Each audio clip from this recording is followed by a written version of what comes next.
In today's video, we're talking about a very interesting, common and extremely useful topic, something all foreigners must go through if they want to live and reside in Spain. I'm talking about empadronamiento, which is registering your address, which should be one of the very first steps that you take once you arrive in Spain. But what exactly is this PADRÓN? How do you register? What are the requirements? Pay close attention because we're about to clear up all your doubts about this essential topic.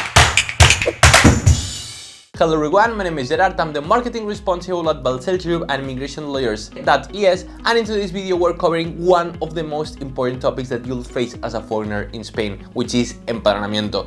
So first thing, what is the empadronamiento? Empadronamiento is basically a certificate that proves that you're officially registered in a municipality in Spain. In other words, thanks to this document, also known as the PADRÓN, you're recognized as living and residing in a specific area and at a particular address. This certificate is issued by the local city hall, the ayuntamiento, and is essential for many aspects of your life in Spain. Very important, being registered, obtaining your empadronamiento does not affect your immigration status directly. However, it is required for many immigration-related procedures. So, while it's not a residence permit or it does not entail legal residency status, it does indicate that you're officially residing at a certain address, whether rented or owned. Next, let's go over exactly what this document is used for and why you need it for your immigration purposes and goals. Well, it's useful for many things. First of all, it's required for all foreigners who want to live in Spain and apply for a residency card. For example, in order to book an appointment at the immigration office, say to register your fingerprints, you must be registered and present your PADRÓN. But that's just the beginning. It's also required for many other procedures. For instance, if you want to buy a car, exchange your driver's license, or access public services such as education, public healthcare, getting your health card, that is, and local services, your PADRÓN will be required. In short, for almost any official process in Spain, the empadronamiento is necessary. That's why it's so important to go to your local city hall and get this certificate as soon as possible. Before we dive into the step-by-step process and how this affects foreigners in more detail, let me ask you something. Most people who watch our videos aren't subscribed.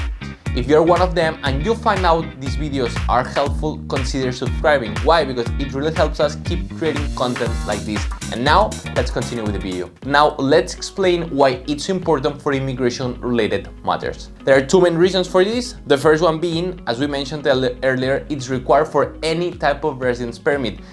That makes it a critical document in all immigration procedures because you'll need it to book appointments such as to register your fingerprints. Second, and especially relevant for those applying for arraigo, the PADRÓN is the most solid and widely accepted document by immigration offices to prove that you've been living illegally in Spain for several years since it shows a start date. As you can see, the PADRÓN is absolutely essential. And here's an important piece of advice. Make sure that the city hall does not remove you from the registry. For example, in cities like Barcelona, the city hall may send a letter every couple of years asking foreigners to confirm they are still residing at their registered address. So be sure to stay up to date and remain registered. Volante de PADRÓN versus certificado de empadronamiento. A common question that we get asked is, what's the difference between the volante de PADRÓN and the certificado de empadronamiento? Very simple. The volante de PADRÓN is an informational document issued by the city hall which has no stamp or signature. And on the other hand, the certificado de empadronamiento is official. It comes with a stamp and a signature. That's the one that you'll need for immigration purposes. So here's some advice. When registering your city hall, always request the certificado de empadronamiento. If they give you just a volante, it won't be accepted for immigration procedures. Can I get my empadronamiento without a residence permit? Now let's address another practical question, because many foreigners think I can't get my empadronamiento because I don't have a residence permit, and that's wrong. You can register in the municipality with a rental contract, or if you are renting a room, with a signed letter from the owner authorizing your registration. So don't get confused, empadronamiento and residence permits are two separate things. As we explained, they may be linked in certain procedures, but you can request the PADRÓN at any time regardless of your immigration status. Step by step, how to register in the PADRÓN. Finally, let's break down the step-by-step process for registering your address in a municipality. Step 1. Book an appointment at your local city hall. In major cities, there are usually specific appointments for empadronamiento. In smaller towns, you may need to book a general appointment for informative or other administrative procedures.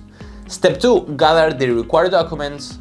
And which are those? What will you need? Well, first of all, your rental contract, the most recent rent payment received, a utility bill like electricity or water under the name of the person registering, a copy of your passport, if you have an NIE, a copy of that as well, and the complete application from the City Hall's website.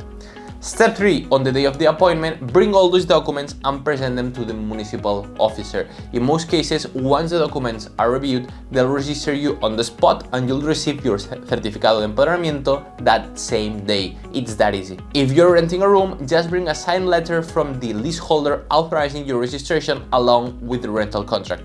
And that's everything you need to know about empadronamiento.